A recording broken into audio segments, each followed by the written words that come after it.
Bom, meus queridos, aqui é o Thiago, tudo bem? Professor de Física, e vamos lá para a resolução da última lista de exercícios. Revisão para a prova globalizante do terceiro trimestre. Bom, a lupa é um instrumento óptico simples formado por uma única lente convergente. Ela é usada desde a antiguidade para observar pequenos objetos e detalhes na superfície. A imagem formada pela lupa é direita e virtual. Então, a imagem é direita e virtual. Qual das figuras abaixo expressa corretamente o traçado dos raios luminosos principais provenientes de um determinado ponto de um objeto observado por uma lupa? Nessa figura, F e F' representam os pontos focais, O, o objeto e a imagem. Bom, primeira coisa que eu vou fazer, que eu quero chamar a atenção, é o seguinte. O que a lupa faz? Ela amplia, então a imagem é sempre maior que o objeto.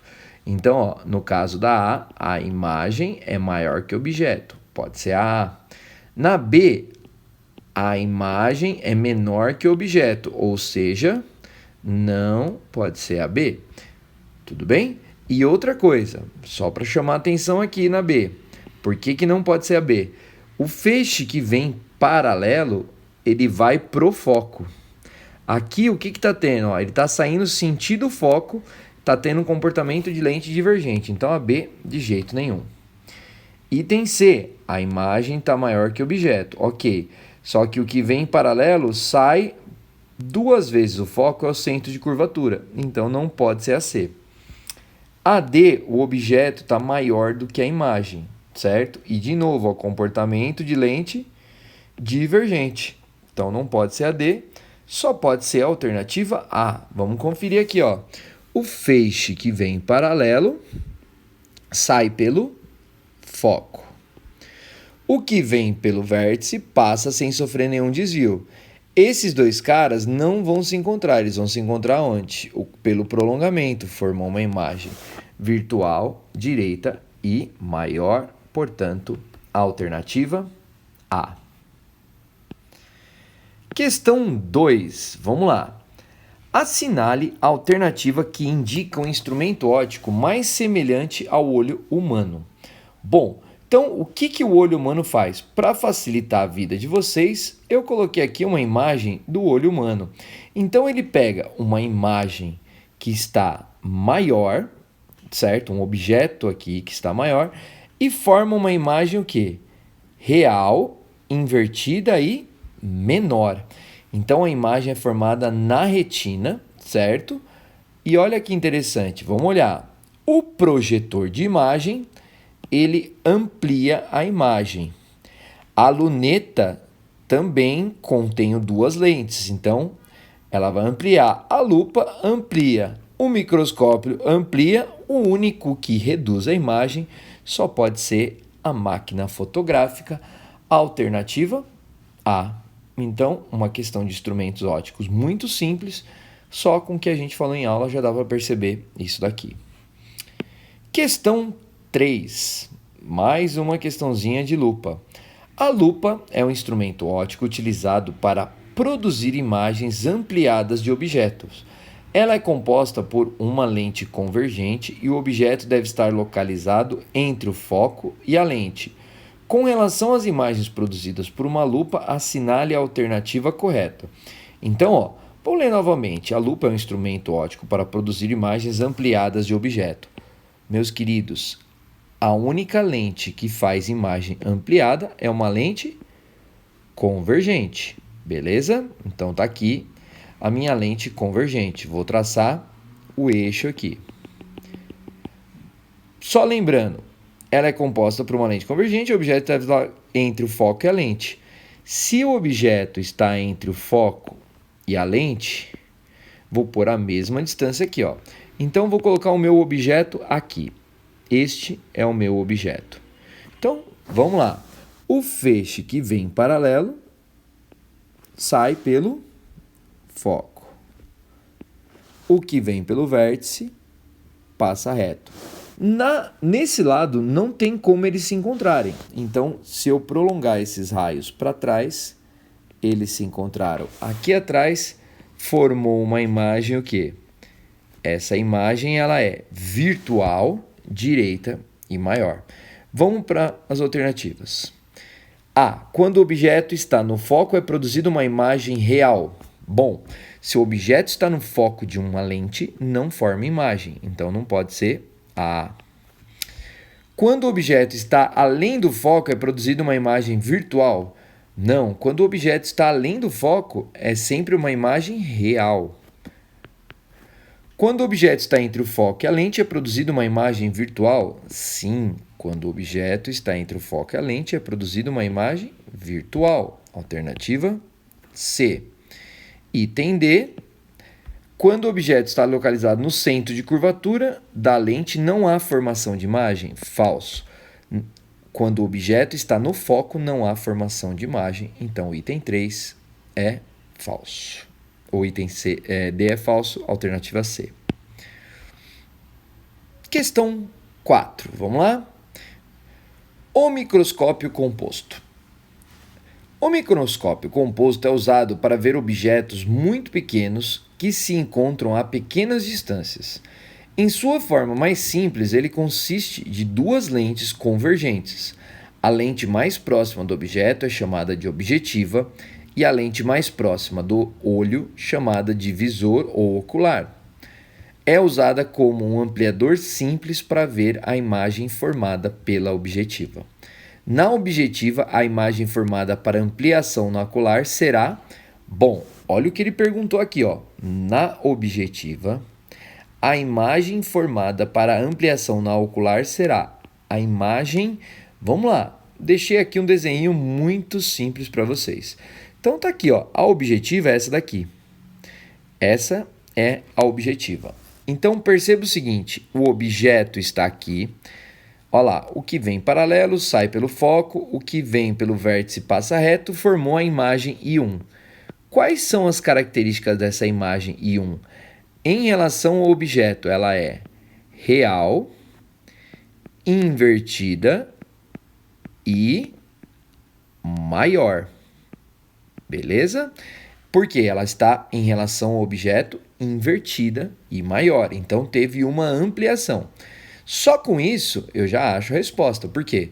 Como que vai ser essa imagem? Essa imagem vai ser real. Então, ficaríamos entre as três últimas. Toda real é invertida. Ficaríamos entre essas duas. E, no caso, maior. Portanto, a resposta desse exercício, alternativa E. Tudo bem? Só para a gente complementar, eu tenho uma segunda imagem. Tudo bem? Vou mudar aqui a cor. Essa imagem 1, ela vai ser objeto para minha lente ocular, que também é uma lente convergente. Como que é a imagem 2, pessoal? Olha, repara aqui, ó, a imagem 1 está aqui, a imagem 2 está aqui. A imagem 2 é a imagem da imagem 1. Elas estão apontando para o mesmo lado, então ela é formada por prolongamentos virtual, toda virtual é direita, e no caso, maior em relação a 1. Então, eu estou falando da I2 em relação a 1.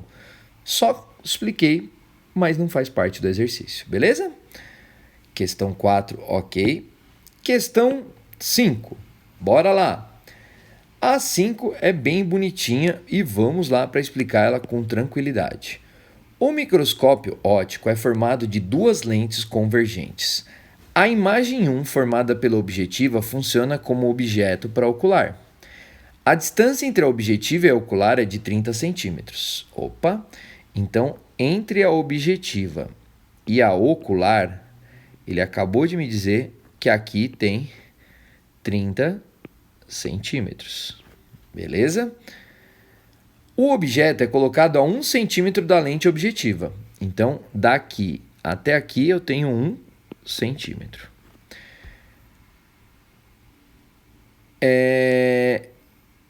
Na lente objetiva. E sua imagem é formada a uma distância de 20 centímetros dela. Opa! Então, daqui até aqui tem 20 centímetros. Legal. Então, obviamente, quanto vai ter daqui até aqui? 10 centímetros, porque total tem que dar 30 centímetros, beleza? Legal.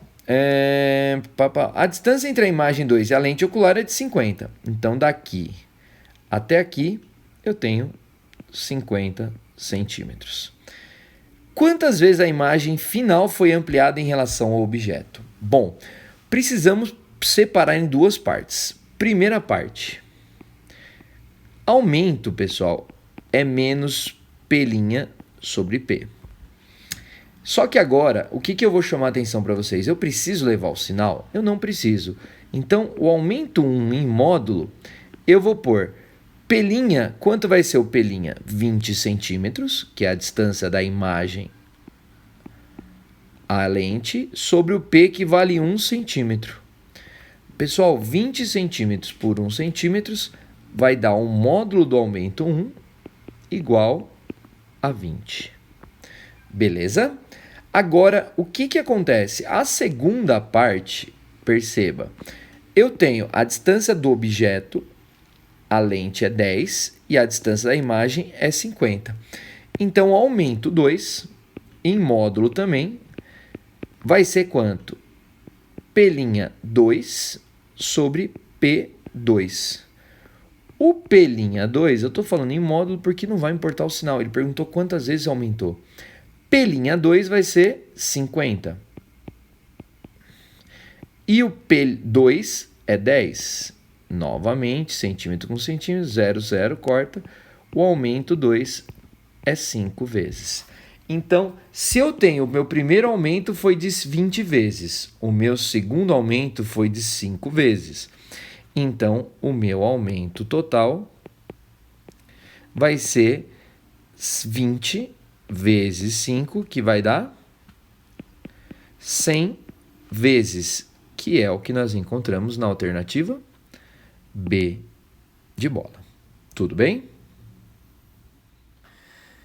Questão 6, vamos lá. Essa daqui deu dor de cabeça para uma galerinha aí, então muita atenção nessa daqui. Um fabricante constrói uma lente divergente e simétrica com material que possui índice de refração N do material igual a 1,5. A distância focal dessa lente em metros inserida, então a parte importante, em um meio com índice de refração N no meio pode ser obtida pela equação pessoas. Então ele deu essa equaçãozinha aqui pra gente. Para testar sua lente, esse fabricante fez o seguinte experimento em duas etapas. Etapa 1. Utilizando como meio o ar, que possui índice de refração igual a 1, posiciona um objeto em frente à lente e observa a formação de uma imagem virtual a 1,5 metros da lente.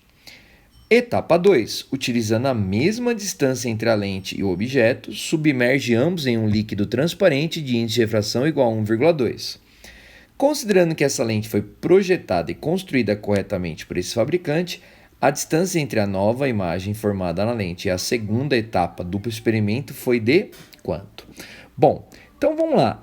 Vou começar pela etapa 1. Então, o que ele falou na etapa 1? Então, primeiro, 1 sobre F é igual a 1 menos o N do material é 1,5. O N da lente é 1. Então, perceba o seguinte, 1 sobre F igual a 1 menos 1,5. Isso daqui vai dar quanto? 1 sobre F menos 0,5. Eu vou escrever isso aqui sendo 1 sobre F igual a menos 1 sobre 2 de metro. Beleza? Porque ele vai dar o foco em metros. Aí ele fala assim, ó, utilizando como meio o ar, posiciona um objeto à frente da lente e observa a formação de uma imagem virtual a 1,5 da lente. Então, o P' é igual a menos 1,5 metros. Então, 1 sobre F igual a 1 sobre P mais 1 sobre P'. Então, eu tenho menos 1 sobre 2 de metro igual a 1 sobre P menos 1 sobre 1,5. Galerinha, menos 1 sobre 2, se tá menos vem para cá, mais 1 sobre 1,5 igual 1 sobre P. MMC vou por 3. 3 não, perdão, vou por 6. 6 por 2 dá 3, vezes menos 1, menos 3. 6 por 1,5 dá 4, vezes 1, 4. 1 sobre P. Isso aqui vai dar 2 positivo... 2 não, oh meu Deus. 1 sobre 6 é igual a 1 sobre P. Portanto, o P vale 6 metros. Perfeito? Legal. Então, o P vale 6 metros. Agora, vamos para a etapa 2. Etapa 2. Utilizando a mesma distância entre a lente e o objeto, se eu estou usando a mesma distância, o P vale 6. Submerge ambos em um líquido transparente de índice de refração igual a 1,2. Então, peraí. 1 sobre F igual. Agora eu tenho que tomar um cuidado, porque é 1 menos 1,5 sobre 1,2. Meus queridos, olha o que eu vou fazer aqui. Agora eu vou ir para baixo. 1 sobre F igual. 1 eu vou pôr 1,2 sobre 1,2 menos 1,5 sobre 1,2. Isso aqui vai dar 1 sobre F igual menos 0,3 sobre 1,2. Galerinha, 1 sobre F menos 3 sobre 12, que dá 1 sobre 4. Vou deixar aqui. Por quê? Lei de Gauss. 1 sobre F, 1 sobre P, mais 1 sobre P', menos 1 sobre 4, igual 1 sobre 6, mais 1 sobre P', menos 1 sobre 4, menos 1 sobre 6, igual a 1 sobre P'. MMC, eu vou pôr 12. 12 por 4, 3 vezes menos 1 dá menos 3. 12 por 3 dá 2. 1 sobre P', menos 5 sobre 12 é igual a 1 sobre P'. Então, P' vai dar 12 sobre 5 negativos, que dá menos 2,4 de metros. Beleza? Só que aí que vem a parte interessante. Considerando que essa lente foi projetada e construída corretamente por esse fabricante, a distância entre a nova e a segunda etapa formada entre a lente na segunda etapa do experimento for a distância entre a nova imagem formada e a lente na segunda etapa foi de quanto? Alternativa, perdão aqui, 2,4 metros. E, que é esse valor aqui que eu encontrei na segunda etapa. Beleza? Questão 7. Considere uma lente biconvexa feita de um material com índice de refração igual a 1,2 e os raios de curvatura 5 e 2 centímetros. Então, índice de refração 1,2 e raio de curvatura 5 e 2 centímetros. Ela é imersa dentro de uma piscina e utilizada para observar um objeto de 80 centímetros de altura, também submerso, que se encontra afastado 1 metro de distância, sendo o índice de refração da água 1,3. Bom, olha a quantidade de informações que teve aqui. Então eu vou parar e já vou ler. Então ela é biconvexa, feita de um material com índice de refração 1,2. Então o N da lente é 1,2. Raio de curvatura. Então eu vou pôr raio 1, 5 centímetros. Raio 2, 2 centímetros. Ela é imersa dentro de uma piscina e utilizada para observar um objeto de 80 centímetros de altura. Então, o tamanho do objeto, 80 centímetros. Também submerso, que se encontra afastado a 1 metro de distância. Então, P vai ser 1 metro. Sendo o índice de refração da água 1,3. Então, o N do meio é 1,3. Considere as seguintes afirmativas. A lente é convergente e a imagem é real. Bom, o que eu quero chamar a atenção? Ah, biconvexa no ar ela é convergente, mas aqui em vez de fazer a conta de ir direto, eu vou fazer, ó, 1 sobre f é igual n da lente sobre n do meio menos 1 sobre R1 mais 1 sobre R2. Posso deixar em centímetros? Posso, porque ele não falou nenhum momento em dioptrias. Então, ó, vamos lá.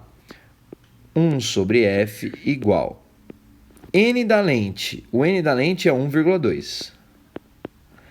N do meio é 1,3. Menos 1. 1 sobre 5 mais 1 sobre 2. Vou deixar em centímetros, então o foco vai estar em centímetros. Só que aqui já quero chamar a atenção para vocês o seguinte, ó. 1 sobre f, MMC disso, pessoal. 1,2 sobre 1,3, quanto que é 1? É 1,3 sobre 1,3. E aqui eu já vou arrumar, ó. 5 e 2, 10. 10 dividido por 5 dá 2, 10 dividido por 2 dá 5. Beleza? 1 sobre f, isso aqui vai dar o quê? Menos 0,1 sobre 1,3, 7 sobre 10. E aqui eu não preciso, pessoal, nem continuar. Por que que eu não vou nem continuar? Você está vendo que esse termo vai dar negativo? Então, se esse termo é negativo, o foco é negativo. Foco é negativo, a lente não é convergente. Ela é divergente. Então, o item 1 é falso. Sendo o item 1 falso, eu já posso riscar a A e a D. Então, ó, não pode ser nem a A, nem a D. Beleza? Então, bora lá. Item 2. A lente é divergente e a imagem é virtual? Sim, pessoal, porque toda lente divergente dá uma imagem virtual. Se a lente é divergente e a imagem é virtual, eu já posso deixar entre AC, eu posso riscar AC, ou é B ou é E. E vai ficar para o último ponto. Só que agora, só para a gente não deixar aqui a preguiça prevalecer, vamos terminar. 1 sobre f, isso aqui é menos 0,7 sobre 13. Tudo bem? E eu vou deixar isso aqui em centímetros. Se eu quiser um pouquinho melhor, 1 sobre f igual a menos 7 sobre 130. Multipliquei em 10 por cima e embaixo, beleza, por aqui.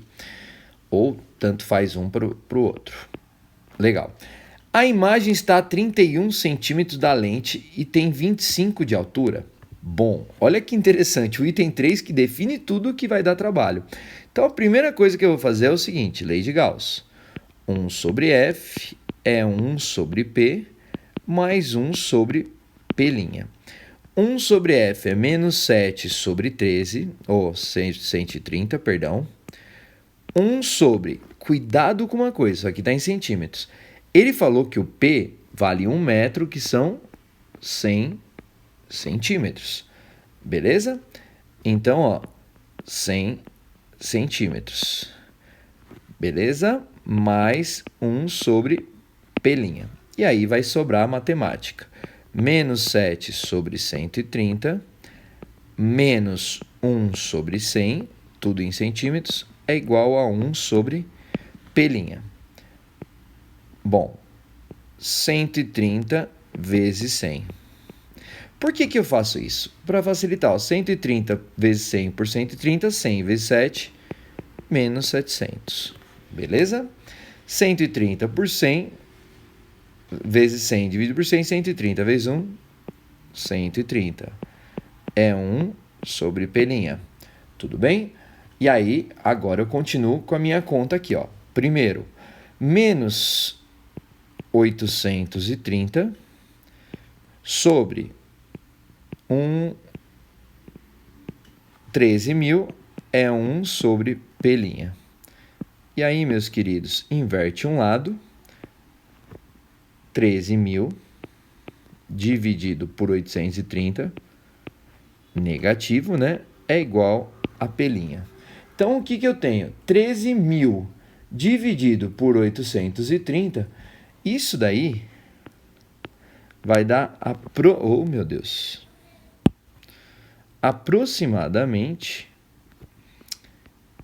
15,6 centímetros. Tudo bem? Então, olha que interessante. A imagem está a 31 centímetros da lente? Não, ela está aproximadamente 15,6. Se ela está aproximadamente 15,6, já nesse termo eu já cancelei aqui. Então, esse item é falso e aí vai dar a alternativa B de bola. Por quê? Falso, verdadeiro, falso. Tudo bem? Mas a gente vai continuar aqui, só para a gente achar. Então, a imagem tem esse valor e tem 25 de altura. Bom, como que eu posso fazer? Achei o pelinha, eu posso fazer o quê? Indo para baixo I sobre O é menos pelinha sobre P. Imagem sobre o objeto, que volta lá em cima, tem 80 centímetros, menos, quanto que é o pelinha? 15,6, lembrando que ele já é negativo, então negativo com negativo vai dar positivo, e o P vale 100. Então, então vai dar 80 vezes 15,6, 8 vezes 15,6, né? 8 vezes 15,6, que dá 124,8 sobre 10, que dá 12,48 centímetros. Também está errado, beleza? Questão 8, vamos lá? É possível improvisar uma objetiva para a construção de um microscópio simples pingando uma gota de glicerina dentro de um furo circular de 5 milímetros de diâmetro, feito com um furador de papel e um pedaço de folha de plástico. Se apoiada sobre uma lâmina de vidro, a gota adquire a forma de uma semi-esfera, dada a equação dos fabricantes de lentes para lentes imersas no ar, sendo isso daqui, e sabendo que o índice de refração da glicerina é 1,5, a lente plano-convexa obtida com a gota terá vergência em unidades do SI de quanto? Bom, a gente vai ter que tomar um certo cuidado aqui. Primeira coisa, então, construção do microscópio pingando uma gota de glicerina dentro de um furo de 5 milímetros de diâmetro. Bom, do jeito que ele está explicando, eu vou formar uma gota aqui, Esse daqui, a impressão que eu tenho é que esta é a gota, e daqui até aqui vai ter quanto? O diâmetro 5 milímetros, então aqui vai ter 2,5 milímetros de raio. Então, o raio dessa gota vai ser 2,5 vezes 10 a menos 3 de metro. Por que 10 a menos 3 de metro? Porque se a unidade do SI tem que estar em dioptria, se está em dioptrias, tem que estar em metro. Segundo ponto importante. O N da glicerina vale 1,5, que é o N da lente. E se é uma lente plano-convexa, olha lá, a forma que ele desenhou, ele te deu a forma completa. Se ele quer achar a vergência, ou C, né, é 1 sobre F. Para uma lente plano-convexa, eu tenho N menos 1, 1 sobre R. Por quê? O outro R vale infinito, 1 sobre infinito dá zero. Então, eu vou reescrever aqui, vergência igual. Eu esqueci 1 sobre o foco porque não me interessa. 1,5 menos 1, 1 sobre 2,5 vezes 10 a menos 3 de metros. Então, a vergência vai ser 0,5 vezes 1 sobre 2,5 dá 0,4 vezes 10, tá menos 3, vai para cima, a terceira de dioptrias, porque está em metro. Pessoas, 0,5 vezes 0,4, eu vou passar os zeros aqui, é a mesma coisa que eu andar 50 vezes 40. Aí você fala, pô, professor, de onde você tirou isso aqui? Ou melhor, vou fazer aqui, ó. Eu vou pegar 0,5 vezes 10 a terceira é 5 vezes 0,4 vezes 10, 5 vezes 10 a terceira, vai ficar 5 vezes 10 ao quadrado. Vou pegar mais uma vírgula, 4 vezes 10 a 1. Então, eu separei. Eu peguei o 10 a terceira, 10 eu multipliquei aqui, 10 aqui, sobrou 10. 5 vezes 4, 20 vezes 10, 200 dioptrias, que é o que nós encontramos na alternativa A de amor. Beleza? Questão 9, vamos lá. O olho humano apresentado no esquema da figura a seguir forma imagens por meio do fenômeno físico chamado de refração. No olho existe o cristalino, uma lente biconvexa que fica localizada no interior do globo ocular. Bom, o cristalino está aqui, ó, é esse daqui, perfeito. No fundo do globo ocular encontra-se a retina, que é sensível à luz. Então, essa parte aqui, vou fazer só... Ó, então, o cristalino é esse, só para ficar um pouquinho melhor o verdinho aqui. A retina está aqui no fundo, está indicada, que é sensível à luz e serve como anteparo da imagem. Por todos esses fatores, o olho humano pode ser considerado um instrumento óptico. Existe casos em que a imagem não se forma exatamente sobre a retina, o que origina os denominados defeitos da visão. Legal. Tendo como referência o texto precedente, assinale a opção correta a respeito dos defeitos de visão. Bom, vamos lá ver os defeitos de visão. Miopia é um defeito de visão que ocorre quando a imagem se forma atrás da retina. Falso, ela não se forma atrás, ela se forma antes da retina, então não pode ser A. A miopia, ou dificuldade em ver de perto, ocorre quando a luz que entra nos olhos se foca à frente da retina, perfeito, em vez de diretamente sobre a retina. Bom, então a miopia, ou dificuldade de ver de perto, é de ver de perto? Não, é de ver de longe. Então a miopia, você tem dificuldade de enxergar objetos que estão distantes. A hipermetropia que é de dificuldade de ver de perto. Então, não pode ser a B. Hipermetropia é o defeito de visão que ocorre quando a imagem do objeto é formada entre o cristalino e a retina. Falso. Seria a miopia aqui. Então, não pode ser a C. Lentes convergentes fazem com que a imagem formada seja focada no ponto certo. Com isso, o problema de miopia pode ser corrigido. Então, peraí, lentes divergentes fazem com que a imagem que seja formada no ponto certo, com isso o problema de miopia pode ser corrigido. Acho que sim, por quê? Lembra, lente divergente corrige a miopia. Então, fazem com que a imagem formada focada no ponto certo, com isso, tá. Então, vamos ver, conferir a última, parece que é a D. Para se corrigir o problema de hipermetropia, deve-se usar óculos com lentes divergentes? Falso. Lentes convergentes. Então, a resposta correta, a alternativa D de dado. Beleza? Questão 10. Mais uma questãozinha teórica aqui. A Organização Mundial de Saúde divulgou seu primeiro relatório sobre a visão da população global. A entidade estima que ao menos 2,2 bilhões de pessoas têm algum déficit nesse departamento. E quase metade, 1 bilhão de casos, são evitáveis ou passíveis de correção. Isso é inaceitável. A inclusão de atendimento oftalmológico é uma parte importante da jornada de todos os países em direção à cobertura universal de saúde, afirmou em comunicado à empresa Tedros Adhanom, diretor da OMS. Esses números refletem a condição socioeconômica precária de diversos vivem no mundo, mas outros fatores também afetam a visão, como os problemas da idade, no texto.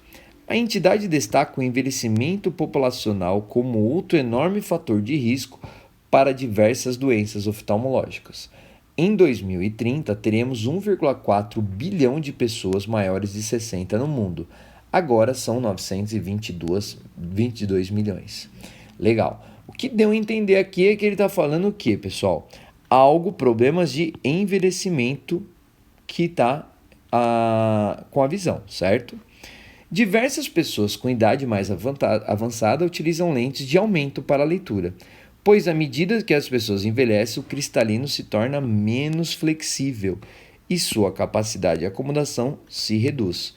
Bom, isso aí só pode ser a presbiopia, tudo bem? A alternativa B de bola. Questão 11, vamos lá. O olho humano nem sempre proporciona imagens nítidas devido a alterações sofridas ao longo da vida. Além disso, algumas pessoas já nascem com problemas ocular cuja correção é necessária. A respeito do assunto, considere as seguintes afirmativas. Bom, vamos ter que tomar um cuidado aqui. Na presbiopia, devido à idade avançada, o cristalino perde a capacidade de acomodação, o que dificulta a visualização de objetos próximos nitidamente. Bom, a priori isso aqui está certo, né? Por quê? A presbiopia é semelhante à hipermetropia, só que a presbiopia é com a idade avançada. Então, item 1, verdadeiro. Item 2. Uma das causas da miopia é um encurtamento do olho na direção do eixo óptico. Bom, na verdade, não é um encurtamento na direção do eixo. Então, o que ele está falando aqui? Ó? Esse eu tenho o eixo. Se eu encurtar o olho, ele vai ficar, a imagem vai se formar o quê? Depois da retina, perfeito? Então, é isso que está acontecendo. Se eu encurtei, eu trouxe a retina que estava atrás mais para frente. Está errado. É um alongamento. Então, o item 2 é falso. Se o item 2 é falso, eu já tiro a B, a D e a E. E agora, tá vendo que eu já sei a resposta, porque não pode ser essa. Porque ele fala só a 3 é verdadeira. Então, ó, a resposta é a alternativa C. Somente as afirmativas 1 e 4 são verdadeiras. Mas vamos confirmar isso aqui. Então, aqui ó, é um alongamento. Item 3, que eu sei que ela é falsa. Vamos ver, ó. A hipermetropia pode ser corrigida por meio de lentes divergentes? Falso, é lentes convergentes. Então, a 3 é falsa. 4. O olho astigmático possui córnea com forma mais ovalada que esférica. Perfeito. O astigmatismo, ele tá um problema o quê? Na córnea. Portanto, 1 e 4 são verdadeiras. Questão 12. Vamos lá? A figura representa o globo ocular de uma pessoa que enxerga com nitidez objetos próximos de si, mas tem problemas para enxergar objetos distantes, pois raios de luz vindos desses objetos convergem para um ponto P antes da retina. Bom, o que ele está dizendo aqui só pode ser a miopia, beleza? Então vamos lá, o defeito dessa visão é miopia, então só pode ser a B não pode ser, a C não pode ser, a D não pode ser. Que pode ser corrigida com lentes divergentes? Sim. Que pode ser corrigida com lentes convergentes? Não. Então, só sobrou a alternativa A. Facinho essa questão, hein? Questão 13. Vamos lá. O olho humano é um dos principais órgãos que permite aos seres vivos decodificar o mundo que nos rodeia. Assim, é muito importante que se tenha cuidado tanto na identificação precoce de problemas relacionados a ele, quanto os possíveis tratamentos que se fazem necessários. Com base nos conhecimentos sobre ótica geométrica, é correto afirmar. Bom, vamos lá. Essa questãozinha aqui também teve gente que se enroscou. Uma característica que muda na onda luminosa devido à mudança de meio é a sua frequência? Não. Muda de meio, muda a velocidade, não muda a frequência. Tudo bem? O olho normal, quando em repouso, forma sobre a pupila a imagem de objetos no infinito? Sobre a pupila, não, sobre a retina. O tipo de lente, juntamente com o índice de refração do material de que é feita, define seu foco e, portanto, a sua distância focal. Bom, pessoal, essa aqui, 1 sobre F é igual N da lente sobre o N do meio, menos 1 sobre o raio 1, mais 1 sobre o raio 2. Se você pensar na leitura, ó, o tipo de lente, juntamente, o tipo de lente, então vou fixar os raios, são iguais. Juntamente com a refração do material que é feita, certo? Define o seu foco e, portanto, sua distância focal. Não é só isso. O que também define? O N do meio, como a gente já fez naquela questão do ITA. Então, o item C, ela foi feita para atrapalhar vocês, mas não está certo. Quando um raio de luz passa do ar, que é um meio menos refringente, para o vidro, que é um meio mais refringente, diminui a sua velocidade aproximando-se da normal? Bom, olha que interessante. Tenho dois meios aqui. Se ela tem um ângulo, perfeito, então a luz que veio aqui, ó, veio do ar. Essa veio do ar. Bateu aqui. Então, perfeito, veio do ar. Lembrando que o N do ar é 1. Quando a luz passa do ar, que é o meio menos refringente, para o vidro, que é o meio mais refringente, então aqui eu tenho vidro. O N do vidro, eu sei só uma coisa, que ele é maior que o N do ar. Diminui a velocidade, perfeito, a luz vai diminuir essa velocidade. Se ela vem aqui, ó, diminui a velocidade, então aqui eu tinha uma velocidade V1 no ar, e eu vou ter um V2 no vidro. V2 é menor que V1. Perfeito? Aproximando da normal. Sim. Se ela passa do menos para o mais, e R se aproximou da normal. Perfeito. No astigmatismo, então a D parece que é a mais correta. Deixa eu destacar aqui. No astigmatismo, o globo ocular é muito alongado em relação ao raio de curvatura da córnea, e os raios originados de um objeto situado no infinito convergem em um ponto anterior à retina. O ponto remoto se acha a uma distância infinita. Bom, o que ele está dando a entender aqui é que é uma miopia, né? E não um astigmatismo. Então, a melhor resposta seria a alternativa. Questão 14.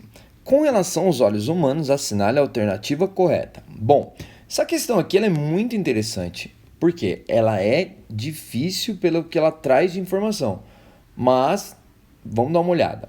A retina garante a alimentação dos tecidos dos olhos humanos e é pigmentada, formando a câmara escura que funciona como uma máquina fotográfica. A coroide é a parte fibrosa de sustentação do olho humano, mantendo os olhos abertos. A coroide representa a parte pigmentada do olho. A córnea é o primeiro meio de refração do feixe luminoso que incide no olho. O cristalino é a lente responsável por uma espécie de ajuste focal que torna possível a visão nítida da imagem. Bom, essa aqui tá bonitinha.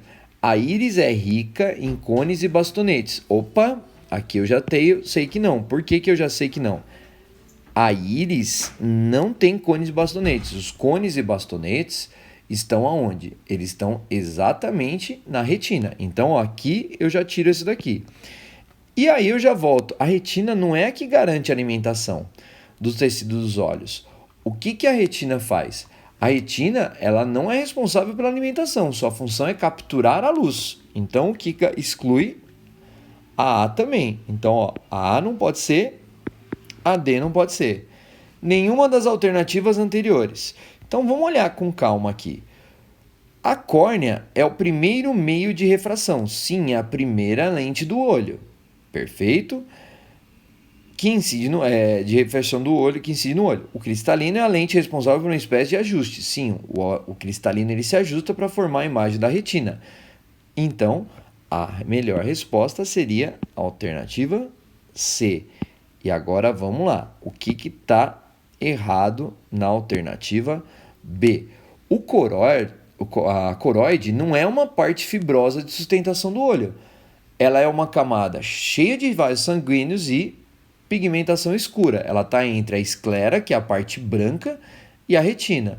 A função dela é o quê? Fornecer nutrição ao olho, né? Camadas externas da retina e absorver luz dispersa. tirando esses reflexos de dentro. Ah, professor, mas eu não preciso saber disso aqui. Então, ela não mantém o olho aberto. Quem é responsável por manter o olho aberto e tudo mais é o quê? Se você pensar, a abertura é a pupila e a pálpebra. Então, tiraria a alternativa B. Então, ela se torna uma questão difícil, mas a melhor resposta fica clara, que é a C. Questão 15. Vamos lá, agora mudamos para radiação. Então, radiações ionizantes, não ionizantes, vamos tomar um cuidado com essas questões aqui. Então, a questão 15 fala o seguinte: radioatividade é um fenômeno nuclear que resulta da emissão de energia por átomos provocada em decorrência de uma desintegração ou instabilidade de elementos químicos. Analise as seguintes proposições sobre radioatividade. As partículas beta são elétrons emitidos pelo núcleo de um átomo instável. Bom, sim, tá certo.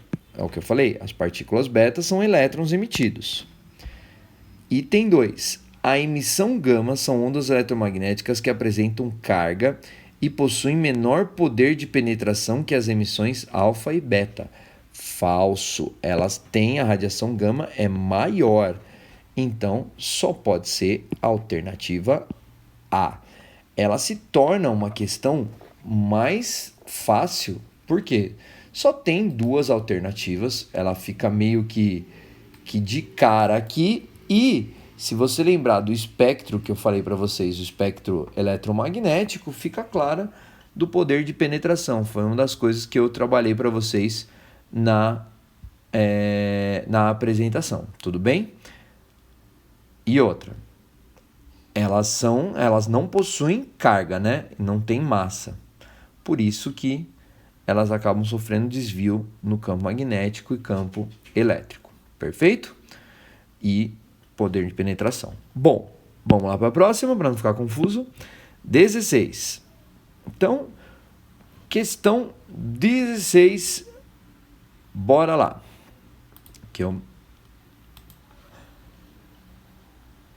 Opa, perdão, que deu uma travada aqui. O raio-x são usados para a produção de imagens de partes do corpo humano, para acompanhamento médico.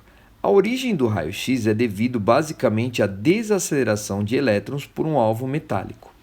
Os raios gama são usados especialmente para tratamento de algumas doenças e têm sua origem no núcleo atômico, devido a um decaimento radioativo.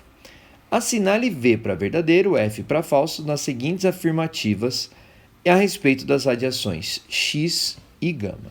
Bom, então vamos lá ver o que a gente aparece aqui. O raio-x são ondas eletromagnéticas? Verdadeiro. Raio-x são ondas eletromagnéticas. Se isso é verdadeiro, eu já posso tirar a D e a E. Beleza?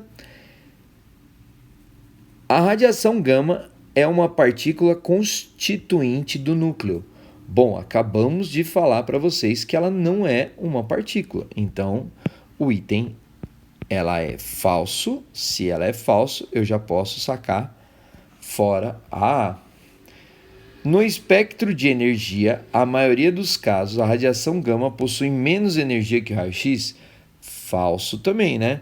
Porque a radiação gama possui maior energia. Se ela possui maior energia, verdadeiro, falso e falso, alternativa C. Beleza? Tudo tranquilo? Questão 17, vamos lá. Exame de ressonância magnética RM é um método de diagnóstico por imagem que permite retratar imagens de alta definição dos órgãos do corpo. O equipamento que realiza o exame trabalha com campo magnético que atua nos prótons do hidrogênio do corpo humano. Bom, então vamos lá. Com relação a RM, é incorreto afirmar que... Agora toma cuidado. É incorreto afirmar. Como a RM trabalha com prótons de hidrogênio, tecidos moles do corpo são bons para a formação das imagens. Bom, a priori sim. Nosso organismo é formado, na maior parte, por água, sim, e portanto por prótons. A ARM usará esse elemento para a formação da imagem. Bom, a priori está tudo certo. Os prótons de hidrogênio com cargas positivas e em movimento se transformam em microímãs. Bom, até agora parece que está tudo certo. Devido à radiação ionizante produzida pela ressonância magnética, mulheres grávidas não devem realizar esse exame. Bom, aqui tem uma questão interessante. Por que tem uma questão interessante? Devido à radiação ionizante produzida pelo quê? Pela ressonância magnética. Aí que vem a parte incorreta. Por quê? Ela não utiliza a radiação ionizante. Ela utiliza o quê? Campos magnéticos ou radiofrequência, né, para gerar imagens. Então, não tem uma radiação ionizante. Então, o erro principal está aqui. Ó, devido à radiação ionizante produzida pela ressonância magnética, lembra no que eu falei para vocês, não aparece isso. Então, como ele quer incorreta, aqui está incorreto. Tudo bem?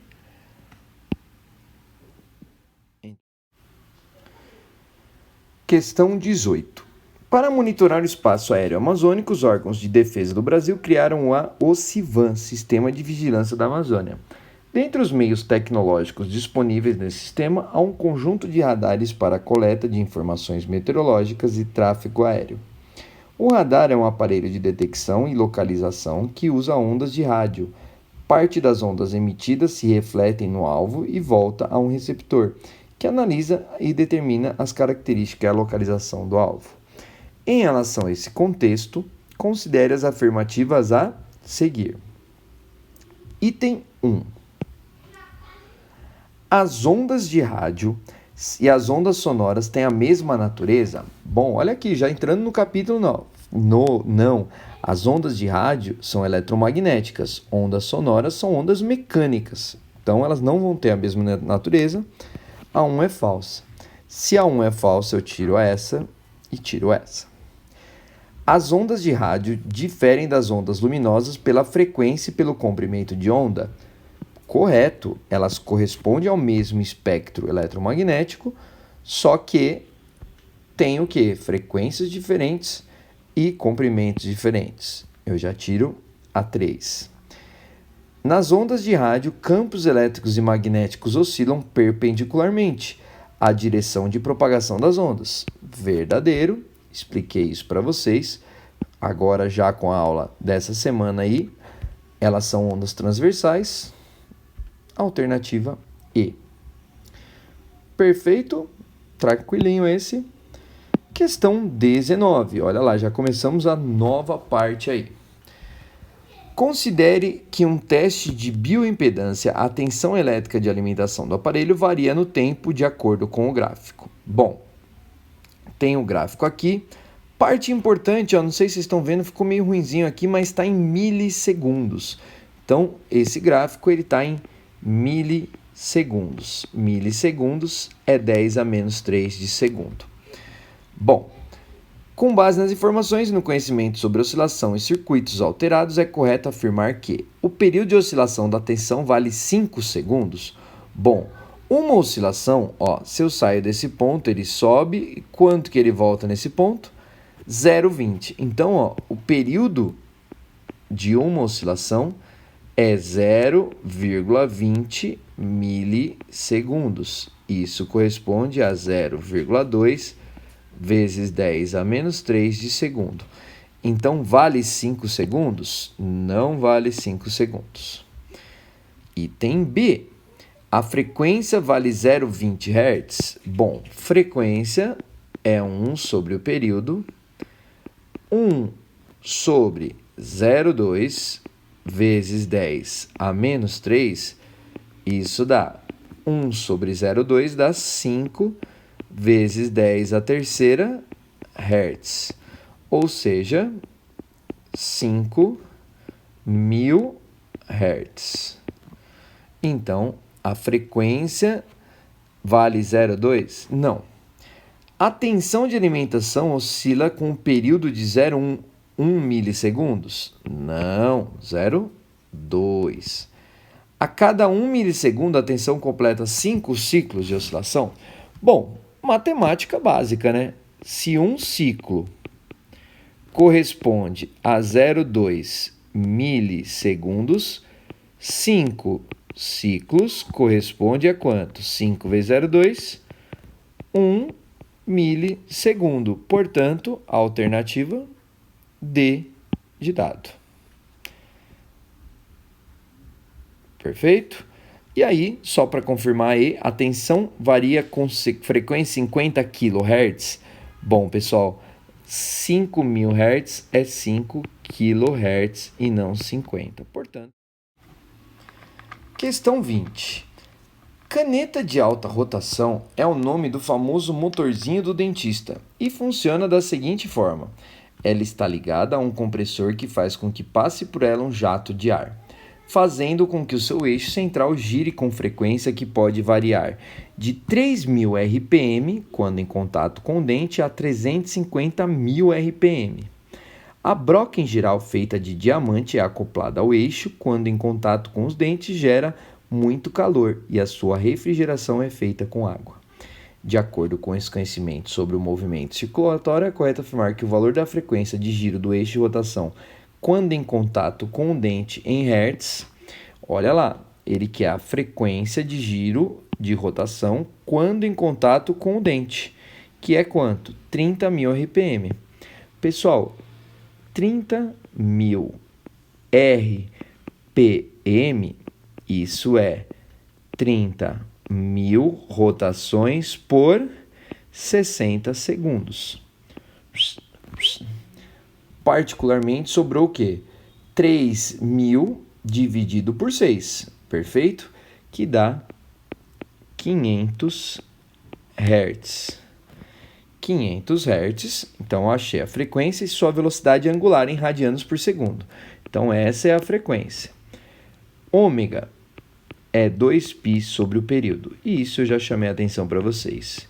2π, 1 sobre o período, é 2π F.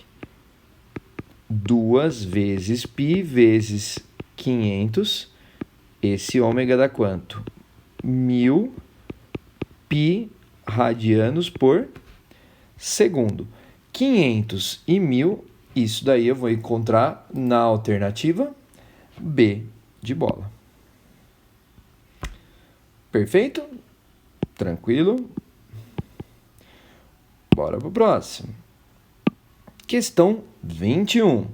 A figura mostra um detalhe de um aparelho utilizado para reproduzir discos de vinil, que pode fazê-los girar com frequência constante de 33 ou 45 RPM.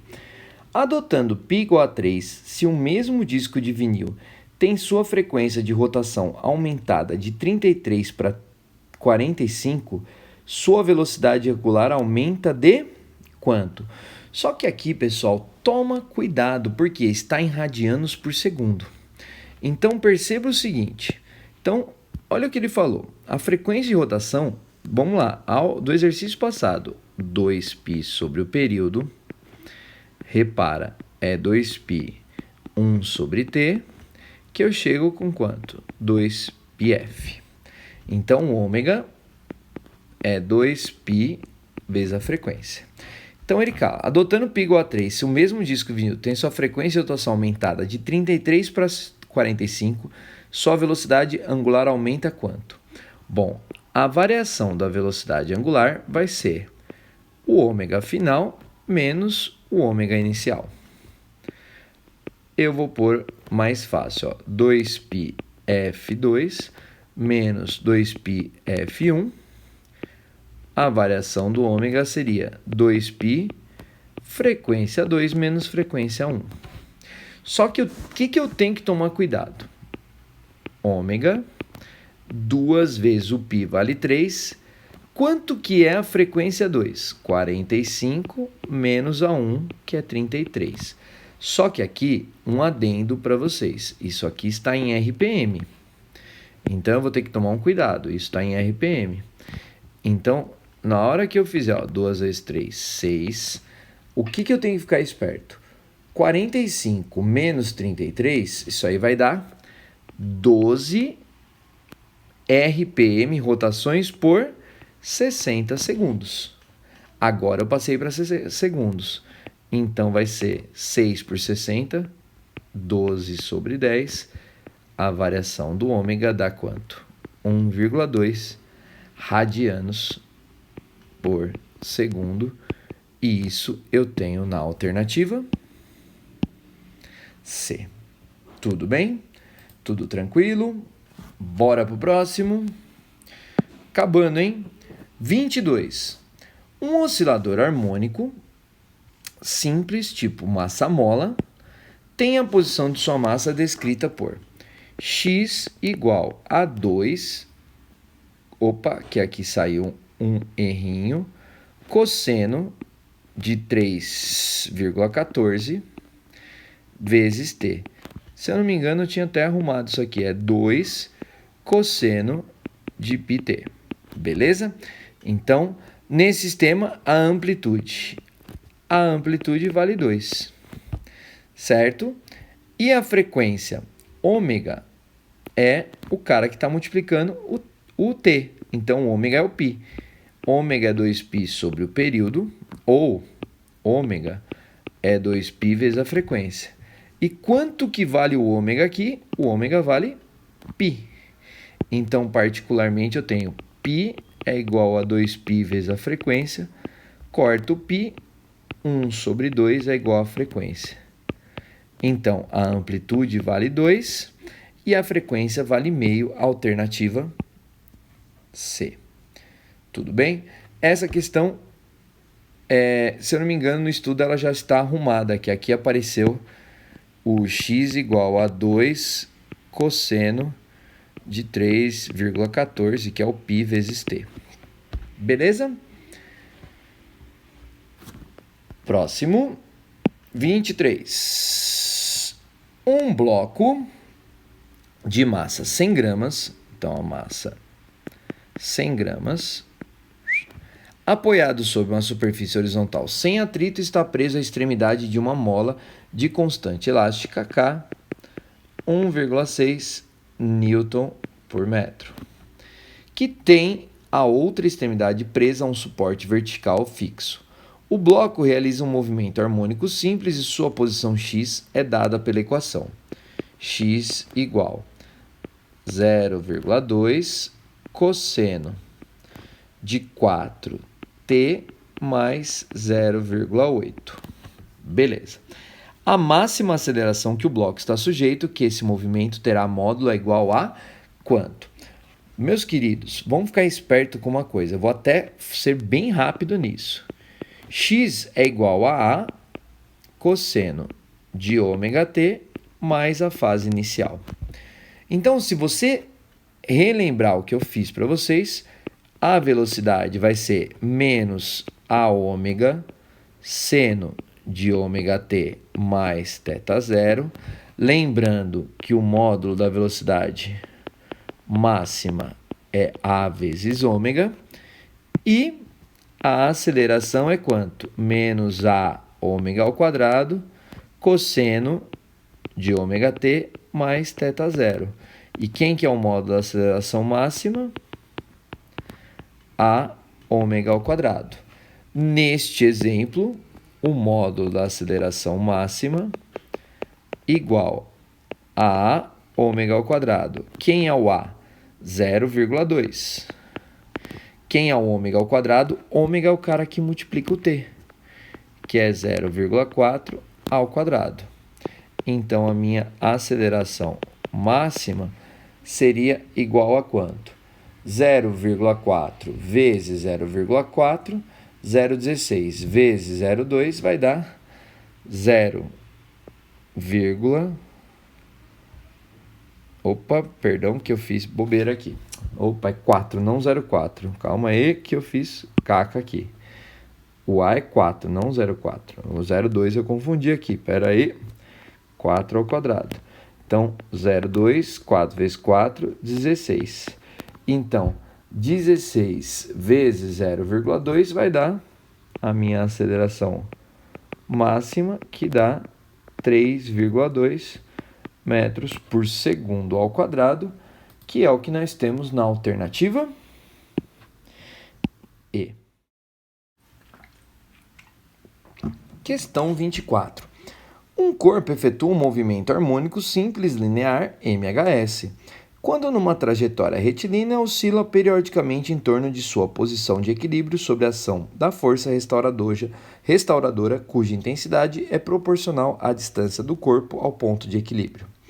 A figura ilustra um corpo de massa M preso a uma mola de constante elástica K, que será abandonado da posição x igual a 2 para dar início ao MHS em torno da posição de equilíbrio x igual a 0. Com frequência, olha que saiu a trema aqui, deixa eu apagar isso aqui, frequência angular de 1 radiano por segundo. Então, o ômega é 1 radiano por segundo.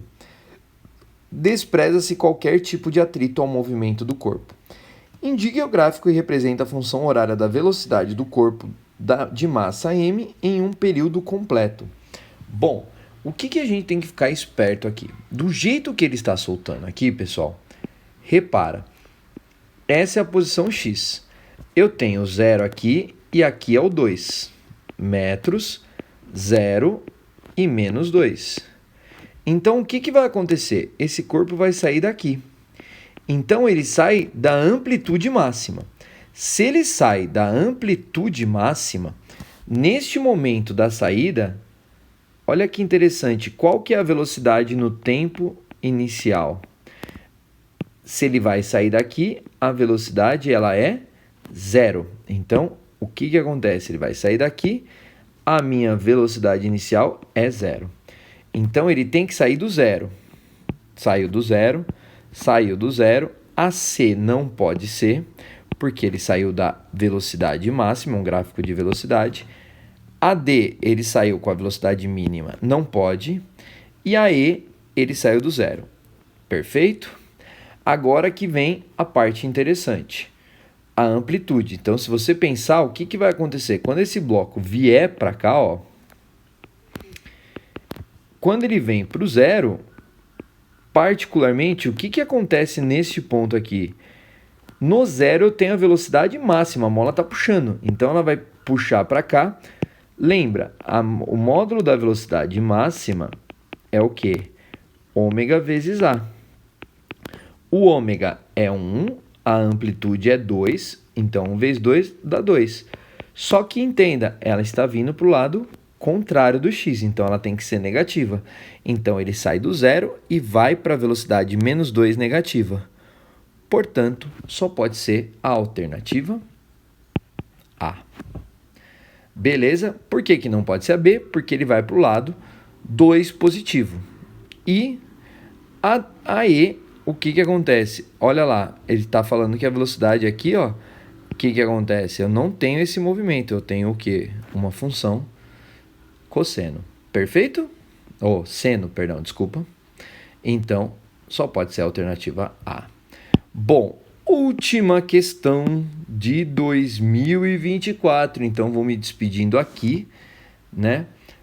E deixa eu só chamar a atenção que foi essa questãozinha que eu chamei a atenção para vocês em sala, pessoal.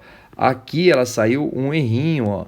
Aqui não era π sobre 5, tem que ser π sobre 2. Foi justamente a que eu passei na sala avisando vocês. Então, ela vai ser validada, fiquem tranquilos. Bom, essa questãozinha é bem legal e eu coloquei ela justamente por causa da função seno. Uma mola tem uma de suas extremidades presa em uma parede e outra conectada a um bloco, ambos colocados sob uma superfície horizontal, como a mola em seu comprimento natural, como mostra a figura 1. Em seguida, o bloco é deslocado até a posição mostrada na figura.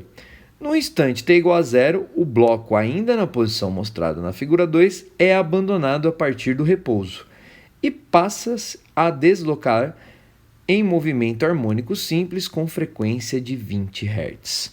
Bom, se a frequência é 20 Hz, eu já tenho que ficar esperto o seguinte. Ômega é 2πf, então 2 vezes π vezes 20, o ômega dá 40 π radianos por segundo. Como o ômega é o cara que multiplica o T, eu já posso eliminar quem? Esses dois caras aqui. Perfeito? Além disso, repara uma coisa. Ele falou que no T igual a zero, o Y, que é o que eu estou dando, o X, perdão, o X vale 0,45 de metros. Então, ó, agora eu vou testar. Perceba o seguinte, se eu colocar na primeira equação, ó, eu vou fazer a 0,3